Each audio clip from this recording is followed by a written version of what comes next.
ಇವಾಗ ಇಲ್ಲಿ ದೇವಸ್ಥಾನಕ್ಕೆ ವಸಂತ ವಲ್ಲಭಯ್ಯರ ದೇವಸ್ಥಾನಕ್ಕೆ ಬಂದ್ರೆ ಮಕ್ಕಳಾಗುತ್ತೆ ಅನ್ನೋ ಒಂದು ಕೇಳ್ಪಟ್ಟಿದೀನಿ. ಅದ್ರ ಏನ್ ವಿಶೇಷತೆ ಇದೆ?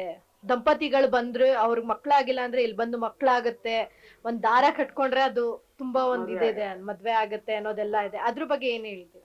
ಇಲ್ಲಿ ವಸಂತ ಸ್ನಾನ ಮಾಡಿರೋದ್ರಿಂದ, ಅರಿಶಿನ ಸ್ನಾನ ಮಾಡಿರೋದ್ರಿಂದ, ಮೂರು ಅಮ್ನೋರ್ ಸಮೇತವಾಗಿ ಇರೋದ್ರಿಂದ ಶ್ರೀನಿವಾಸ ದೇವರು ಇಲ್ಲಿ ಅಭಯಸ್ಥದಲ್ಲಿದ್ದಾರೆ. ತಿರುಪತಿಲಿ ವರದಾಸ್ತ, ಇದೇ ಭೂವೈಕುಂಠ, ಇದೇ ಲಾಸ್ಟು ಅಂತ.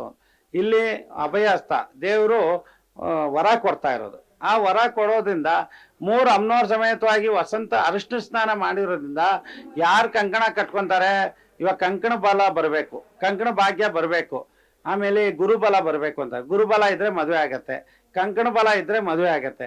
ಕಂಕಣ ಬಲ ಇಲ್ಲ ಅಂದಾಗ ನಾವು ಕಂಕಣ ಕಟ್ತೀವಲ್ವಾ, ಆ ಒಂದು ದೇವರ ಅನುಗ್ರಹ ಅವ್ನಿಗೆ ಬರುತ್ತೆ.